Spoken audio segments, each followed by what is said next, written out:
Delhi blast case में एक और बड़ा खुलासा हुआ है। आतंकियों के मोबाइल से ड्रोन के वीडियो मिले हैं और मोबाइल में रॉकेट लॉन्चर चलाने के वीडियो भी मिले हैं। गूगल हिस्ट्री में बम बनाने के तरीके सर्च किए गए। ज्यादातर वीडियो बाद में डिलीट किए गए थे। एनआईए ने आतंकियों का डिलीट डेटा रिकवर किया है। दिल्ली और यूपी के कई लोकेशन वाले वीडियो मिले हैं। तो दिल्ली और उत्तर प्रदेश के कई लोकेशन मिले हैं। दिल्ली ब्लास्ट को लेकर ये बड़ा खुलासा, आतंकियों के मोबाइल से ड्रोन के बकायदा वीडियो मिले हैं, यानी कि रेकी की जा रही थी। ड्रोन के जरिए ज्यादा भीड़ कहाँ है ये देखा जा रहा था। मोबाइल में रॉकेट लॉन्चर चलाने का वीडियो भी मिला है। आप देखिए कैसे रॉकेट लॉन्चर चलाया जाता है, बकायदा इसके वीडियो मिले हैं। गूगल हिस्ट्री में ये सब कुछ मिला है। जतिन, ये बहुत ही चौंकाने वाले खुलासे हैं। मोबाइल के अंदर बकायदा ड्रोन चलाने की वीडियोस मिलती हैं, यानी कि रेकी भी की जा रही थी और सीखा भी जा रहा था कि कैसे और बाकी काम करते हैं, कैसे उन चीजों को चलाया जाता है जिससे इनको मदद मिल सके अपने मंसूबे पूरे करने में। बिल्कुल प्रियंका, आपको याद होगा कि एनआईए ने जब दूसरी गिरफ्तारी इस दिल्ली ब्लास्ट केस में की थी तो वो दानिश की थी, जो कि कश्मीर का रहने वाला था।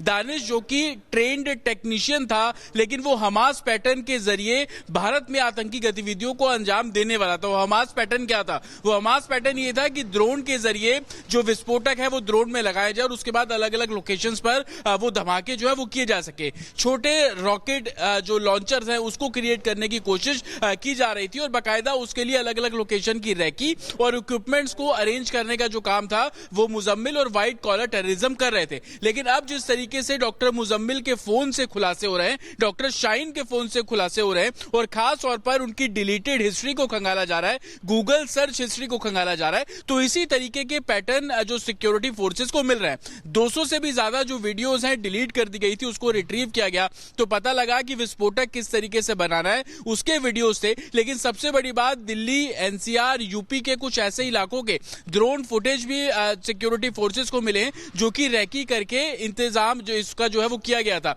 ड्रोन की विजुअल्स हैं, कुछ ऐसे मंदिर हैं जिनके रैकी की गई थी और ड्रोन के जरिए वो रैकी की थी, वो फुटेज इन लोगों के पास थी। ये भी जानकारी मिल रही है कि इन लोगों ने विदेश से कुछ ईमेल आईडी को क्रिएट किया था और उसी ईमेल आईडी का इस्तेमाल ये लोग आपस में बातचीत करने के लिए, वीडियोस को सर्कुलेट करने के लिए करते थे, ताकि अगर कोई सिक्योरिटी फोर्सेस उस ईमेल आईडी को ट्रैक करे तो ये पता लगे कि वो विदेश की ईमेल आईडी है और बाहर से ऑपरेट हो रही है, क्योंकि इंटरनेट का इस्तेमाल ये वीपीएन के तौर पर करते थे ताकि कोई भी आईपी एड्रेस एक जगह पे लोकेट नहीं होता था। तो इस तरीके से अब इनके फोन कई ऐसे राज जो है वो उजागर करते हुए नजर आ रहे हैं। ये भी जानकारी मिल रही है कि एनआईए ने उस विदेशी ईमेल कंपनी को भी एक लेटर लिखा है ताकि इससे जुड़ी जानकारी भी जुटाई जा सके। सबसे बड़ी बात कि कुछ ऐसे लिंक्स कश्मीर से भी स्टैब्लिश हो रहे हैं, कुछ ऐसे लोग जिनके टच में ये लोग लगातार थे, जिनकी संख्या 50 से भी ज्यादा बताई जा रही है, उनको क्रैकडाउन करने का जो काम है वो सिक्योरिटी फोर्सेस द्वारा किया जा रहा है। इसके लिए जम्मू कश्मीर पुलिस की भी मदद ली जा रही है। बिल्कुल प्रियंका, आपको याद होगा कि एनआईए ने जब दूसरी गिरफ्तारी इस दिल्ली ब्लास्ट केस में की थी तो वो दानिश की थी, जो कि कश्मीर का रहने वाला था। दानिश जो कि ट्रेंड टेक्नीशियन था, लेकिन वो हमास पैटर्न के जरिए भारत में आतंकी गतिविधियों को अंजाम देने वाला था। वो हमास पैटर्न क्या था? वो हमास पैटर्न ये था कि ड्रोन के जरिए जो विस्फोटक है वो ड्रोन में लगाया जाए और उसके बाद अलग अलग लोकेशंस पर वो धमाके जो है वो किए जा सके। छोटे रॉकेट जो लॉन्चर्स हैं उसको क्रिएट करने की कोशिश की जा रही थी और बाकायदा उसके लिए अलग अलग लोकेशन की रैकी और इक्विपमेंट्स को अरेंज करने का जो काम था वो मुजम्मिल और व्हाइट कॉलर टेररिज्म कर रहे थे। लेकिन अब जिस तरीके से डॉक्टर मुजम्मिल के फोन से खुलासे हो रहे हैं, डॉक्टर शाहीन के फोन से खुलासे हो रहे हैं और खास तौर पर उनकी डिलीटेड हिस्ट्री को खंगाला जा रहा है, गूगल सर्च हिस्ट्री को खंगाला जा रहा है, तो इसी तरीके के पैटर्न जो सिक्योरिटी फोर्सेस को मिल रहे हैं। 200 से भी ज्यादा जो वीडियोस हैं डिलीट कर दी गई थी, उसको रिट्रीव किया गया तो पता लगा कि विस्फोटक किस तरीके से बनाना है उसके वीडियोस थे। लेकिन सबसे बड़ी बात, दिल्ली, एनसीआर, यूपी के कुछ ऐसे इलाकों के ड्रोन फुटेज भी सिक्योरिटी फोर्सेस को मिले जो कि रैकी करके इंतजाम जो इसका जो है वो किया गया था। ड्रोन की विजुअल्स हैं, कुछ ऐसे मंदिर हैं जिनके रैकी की गई थी और ड्रोन के जरिए वो रैकी की थी, वो फुटेज इन लोगों के पास थी। ये भी जानकारी मिल रही है कि इन लोगों ने विदेश से कुछ ईमेल आईडी को क्रिएट किया था और उसी ईमेल आईडी का इस्तेमाल ये लोग आपस में बातचीत करने के लिए, वीडियोस को सर्कुलेट करने के लिए करते थे, ताकि अगर कोई सिक्योरिटी फोर्सेस उस ईमेल आईडी को ट्रैक करे तो ये पता लगे कि वो विदेश की ईमेल आईडी है और बाहर से ऑपरेट हो रही है, क्योंकि इंटरनेट का इस्तेमाल ये वीपीएन के तौर पर करते थे ताकि कोई भी आईपी एड्रेस एक जगह पे लोकेट नहीं होता था। तो इस तरीके से अब इनके फोन कई ऐसे राज जो है वो उजागर करते हुए नजर आ रहे हैं। ये भी जानकारी मिल रही है कि एनआईए ने उस विदेशी ईमेल कंपनी को भी एक लेटर लिखा है ताकि इससे जुड़ी जानकारी भी जुटाई जा सके। सबसे बड़ी बात कि कुछ ऐसे लिंक्स कश्मीर से भी स्टैब्लिश हो रहे हैं, कुछ ऐसे लोग जिनके टच में ये लोग लगातार थे, जिनकी संख्या 50 से भी ज्यादा बताई जा रही है, उनको क्रैकडाउन करने का जो काम है वो सिक्योरिटी फोर्सेस द्वारा किया जा रहा है। इसके लिए जम्मू कश्मीर पुलिस की भी मदद ली जा रही है। दिल्ली ब्लास्ट केस में एक और बड़ा खुलासा हुआ है। आतंकियों के मोबाइल से ड्रोन के वीडियो मिले हैं और मोबाइल में रॉकेट लॉन्चर चलाने के वीडियो भी मिले हैं। गूगल हिस्ट्री में बम बनाने के तरीके सर्च किए गए, ज्यादातर वीडियो बाद में डिलीट किए गए थे। एनआईए ने आतंकियों का डिलीट डेटा रिकवर किया है। दिल्ली और यूपी के कई लोकेशन वाले वीडियो मिले हैं। तो दिल्ली और उत्तर प्रदेश के कई लोकेशन मिले हैं। दिल्ली ब्लास्ट को लेकर ये बड़ा खुलासा, आतंकियों के मोबाइल से ड्रोन के बकायदा वीडियो मिले हैं, यानी कि रेकी की जा रही थी। ड्रोन के जरिए ज्यादा भीड़ कहाँ है ये देखा जा रहा था। मोबाइल में रॉकेट लॉन्चर चलाने का वीडियो भी मिला है। आप देखिए कैसे रॉकेट लॉन्चर चलाया जाता है, बकायदा इसके वीडियो मिले हैं। गूगल हिस्ट्री में ये सब कुछ मिला है। जतिन, ये बहुत ही चौंकाने वाले खुलासे हैं। मोबाइल के अंदर बकायदा ड्रोन चलाने की वीडियोस मिलती हैं, यानी कि रेकी भी की जा रही थी और सीखा भी जा रहा था कि कैसे और बाकी काम करते हैं, कैसे उन चीजों को चलाया जाता है जिससे इनको मदद मिल सके अपने मंसूबे पूरे करने में।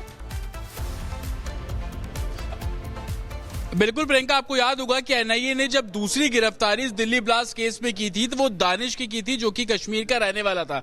दानिश जो कि ट्रेंड टेक्नीशियन था, लेकिन वो हमास पैटर्न के जरिए भारत में आतंकी गतिविधियों को अंजाम देने वाला था। वो हमास पैटर्न क्या था? वो हमास पैटर्न ये था कि ड्रोन के जरिए जो विस्फोटक है वो ड्रोन में लगाया जाए और उसके बाद अलग अलग लोकेशंस पर वो धमाके जो है वो किए जा सके। छोटे रॉकेट जो लॉन्चर्स हैं उसको क्रिएट करने की कोशिश की जा रही थी और बाकायदा उसके लिए अलग अलग लोकेशन की रैकी और इक्विपमेंट्स को अरेंज करने का जो काम था वो मुजम्मिल और व्हाइट कॉलर टेररिज्म कर रहे थे। लेकिन अब जिस तरीके से डॉक्टर मुजम्मिल के फोन से खुलासे हो रहे हैं, डॉक्टर शाहीन के फोन से खुलासे हो रहे हैं और खास तौर पर उनकी डिलीटेड हिस्ट्री को खंगाला जा रहा है, गूगल सर्च हिस्ट्री को खंगाला जा रहा है, तो इसी तरीके के पैटर्न जो सिक्योरिटी फोर्सेस को मिल रहे हैं। 200 से भी ज्यादा जो वीडियोस हैं डिलीट कर दी गई थी, उसको रिट्रीव किया गया तो पता लगा कि विस्फोटक किस तरीके से बनाना है उसके वीडियोस थे। लेकिन सबसे बड़ी बात, दिल्ली, एनसीआर, यूपी के कुछ ऐसे इलाकों के ड्रोन फुटेज भी सिक्योरिटी फोर्सेस को मिले जो कि रैकी करके इंतजाम जो इसका जो है वो किया गया था।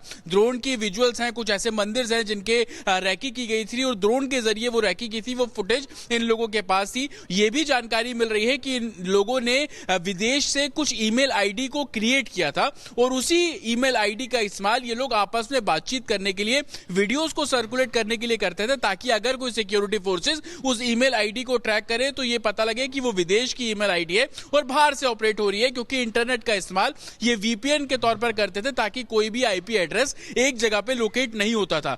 तो इस तरीके से अब इनके फोन कई ऐसे राज जो है वो उजागर करते हुए नजर आ रहे हैं। ये भी जानकारी मिल रही है कि एनआईए ने उस विदेशी ईमेल कंपनी को भी एक लेटर लिखा है ताकि इससे जुड़ी जानकारी भी जुटाई जा सके। सबसे बड़ी बात कि कुछ ऐसे लिंक्स कश्मीर से भी स्टैब्लिश हो रहे हैं, कुछ ऐसे लोग जिनके टच में ये लोग लगातार थे, जिनकी संख्या 50 से भी ज्यादा बताई जा रही है, उनको क्रैकडाउन करने का जो काम है वो सिक्योरिटी फोर्सेस द्वारा किया जा रहा है। इसके लिए जम्मू कश्मीर पुलिस की भी मदद ली जा रही है।